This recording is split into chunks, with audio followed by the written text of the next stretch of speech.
Elle décida d'aller voir les sœurs Poulotte, celles qui habitaient tout à la sortie du village, à côté de la Zia Maria, l'empoisonneuse de Marie, celle qui empoisonnait le mari pour le bien des familles, qu'elle disait. Et les sœurs Poulotte, elles habitaient aussi juste à côté de chez Matteo, le vendeur d'huile, celui qui aimait tellement l'entendre chanter la Marguerite, qui lui avait offert un cadeau fabuleux. Une guitare. Enfin, pour en revenir aux sœurs Poulotte, Ouzoumina, ni puissante, mais pas un grand point. Et puis, elle n'était pas sorcière. Enfin, pas vraiment. Mais il y avait de drôles de bruits qui couraient sur elle. Et puis elle vous prédisait l'avenir. Elle savait écouter le chant des pierres et voir ce qui était inscrit dans les profondes cicatrices de cette terre. La Marguerite, elle ne savait pas que dans un autre pays, pas si éloigné de cela, et peuplé de coupoles d'or et d'argent, de turbans, de sultans, de narguilés, de fontaines d'eau claire, et de café où l'on venait pour échanger la parole. Eh bien, dans ce pays-là, vivait un jeune homme qui s'appelait Imad, et qui était lui aussi tourmenté par l'idée de son avenir, par l'idée de son destin. Il voulait savoir ce que serait sa vie. Donne-moi ta tasse pour que je me moque de toi, que je te redonne tous les mots que tu m'as apportés, les paroles réconfortantes, aussi chaudes et brûlantes que le café, les paroles qui apprivoisent la vie. Ou bien veux-tu vraiment savoir et entendre ce que sera ta vie? Et dans ce pays-là, vivait aussi une vieille femme qui s'appelait Zora. Et Zora, elle, eh bien, elle savait lire dans le marc de café. Et tout ce qu'elle disait, c'était pas ce que l'autre voulait entendre dire en face. Non, elle disait tout. Elle disait tout ce qu'elle voyait, inscrit là, dans le marc de café. Et comme cette prédiction était presque toujours vraie, bien, on venait la voir de loin, on venait parfois la voir de l'autre bout du monde. Et de sa vieille bouche édentée s'écoulait le fleuve des mots, le fleuve des paroles de vie, le fleuve du destin. Parfois clair, parfois sombre, suivant les signes qu'elle voyait là inscrits dans le marc de café. Alors un jour, n'y tenant plus, tenaillé par la soif de savoir et aussi un petit peu par la peur, Imad décida de se rendre chez Zora. Alors ce matin-là, il se leva de très bonne heure. Il mit ses plus beaux vêtements parce que pour lui c'était un jour important. Et puis il quitta sa petite maison juste avant que les rayons du soleil n'éclairent les toits de son village. Alors il passa comme ça au milieu des maisons blanches qui étaient empilées les unes sur les autres. Il traversa un pont. Il traversa d'autres villages endormis. Et puis il commença à grimper sur les hauteurs, là où habitait Zora. Il marcha longtemps dans la poussière et les cailloux. Et puis à un moment, il sut qu'il était arrivé parce qu'il se retrouva devant une petite maison basse.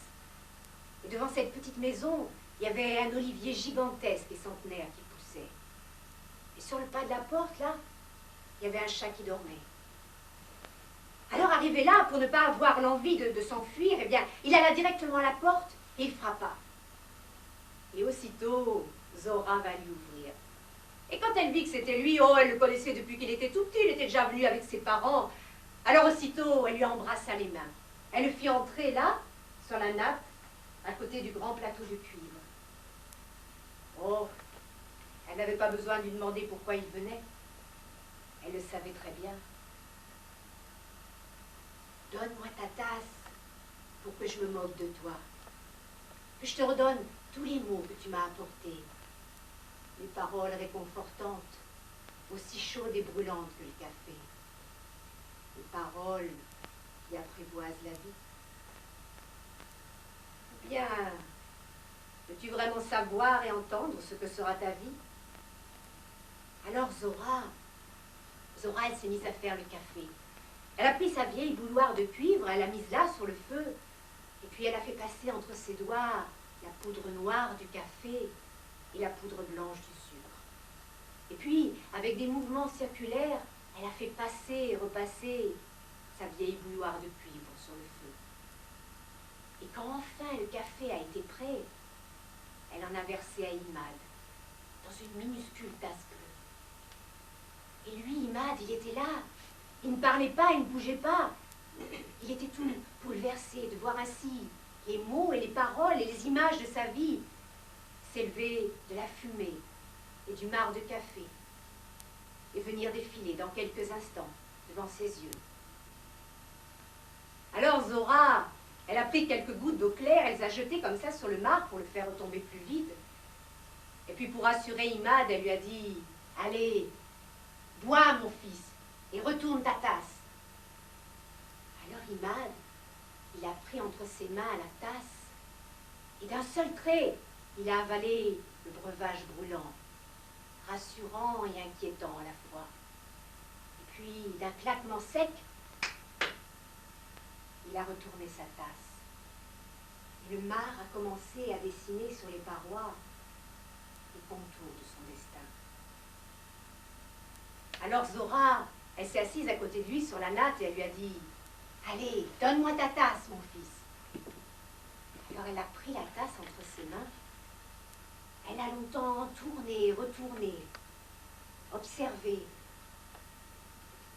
Et puis, au bout d'un moment, elle s'est mise à sourire. Et elle lui a dit « Oh, tu as de la chance, mon fils. Tu auras une belle vie, tu auras une vie sans problème. Tu vas rencontrer une femme avec un beau visage. Et ensemble, oh, ensemble, vous allez avoir une famille nombreuse. Vous allez avoir peut-être 7, 8 ou 9 enfants. » « Mais mon métier, le vois-tu » lui a demandé Imad. « Oui, oui, je te vois avec quelqu'un de plus vieux en toi, lui. Tu diriges ses affaires. » « C'est mon père? Je vais travailler à l'épicerie de mon père? » « Oui, oui, ce doit être cela. Oh, mais tu as de la chance, mon fils. Tu auras une vie sans problème, sans souci. » « Mais moi, je ne veux pas travailler à l'épicerie de mon père. Moi, j'avais rêvé de grandes, de belles choses. » « Mais comment, mon fils? Mais je te prédis une vie sans problème, une vie sans souci. Et cela ne te suffit pas? » Mais non, non, ça ne suffisait pas à Imad. Imad, lui, il avait vu son père travailler, tous les jours, sans répit, sans repos. Et pour quel résultat? C'était cela la vie? C'était cela sa vie à lui? Non, lui, il avait rêvé de grandes, belles choses. Il avait rêvé d'un destin de roi ou de héros. Alors il se mit doucement à pleurer. Et Zora essaya de le consoler. Quand tout à coup, quelqu'un frappa à la porte. Alors aussitôt Zora se leva pour aller voir qui c'était.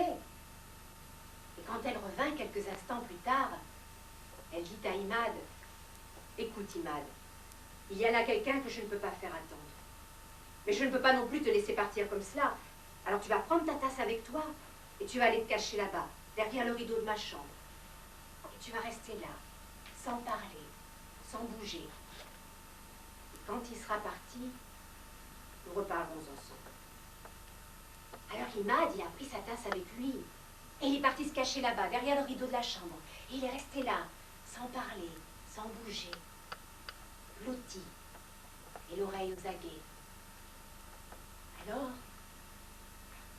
a entendu les bruits de pas de l'homme.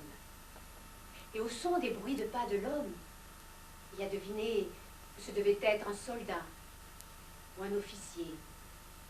Il a entendu le doux chuchotement du café versé dans la minuscule tasse bleue et le claquement sec de la tasse que l'on retourne. Il a entendu l'homme dire « Vieille femme, à toi maintenant, je suis prêt. » Et la voix grave de Zora qui disait « Homme d'exception, jamais de ma vie je n'ai eu l'image aussi claire d'un destin. Tu es cette étoile aux branches parfaites, et tu rayonneras dans ton siècle comme un astre dans le ciel. Ta descendance sera nombreuse et aimante. Tu seras aimé, et tu apporteras la paix. » Imad est pétrifié. Tous les mots qu'il rêvait d'entendre, il les entend prononcer, mais pour un autre que lui. Et puis il entend l'homme dire « Vieille femme, tout ce que tu me dis là me remplit de joie, mais je t'en prie, laisse-moi emporter cette tasse avec moi.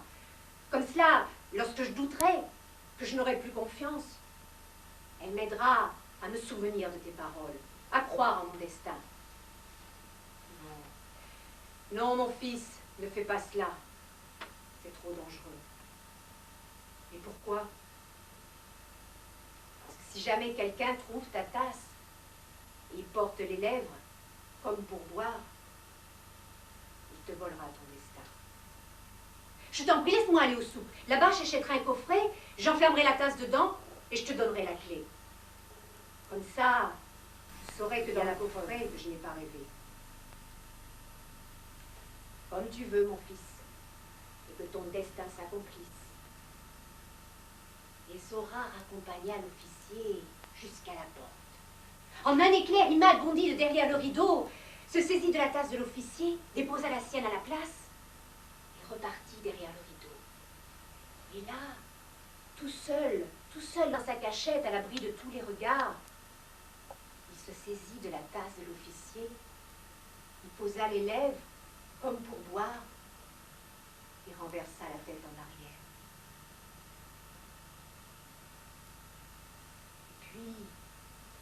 Et puis il entendit l'homme qui revenait. Il entendit le claquement d'un coffret que l'on referme, les paroles d'adieu, le tintement joyeux des pièces sur le plateau de cuivre, la porte qui se referme et les pas de Zora qui se rapprochent de lui. Zora, sais-tu ce que je viens de faire? Je m'en doute, lui répondit Zora. Alors tu le sais, tout ce que j'ai dit à l'officier t'appartient désormais. Je t'en prie, redis-moi encore ces paroles, que je les entende à nouveau de ta bouche. Mais elles sont miennes à présent. Alors Zora le fit asseoir à côté d'elle, sur la natte, à côté du grand plateau de cuivre, et elle redit les mots. Tu es cette étoile aux branches parfaites. Tu vivras vieux et glorifié. Alors aussitôt Imad est parti, en abandonnant là, sur le plateau de cuivre, tout l'argent de ses poches pour Zora, et en emportant avec lui, délicatement, la précieuse tasse bleue. Et depuis les années ont passé, les jours ont succédé aux nuits, et les nuits aux jours. Et tout ce qu'a dit Zora s'est réalisé. Imad s'est engagé dans l'armée. Il a réussi à sauver son pays assiégé et à lui redonner la paix. Il est devenu le ministre du roi et puis son conseiller.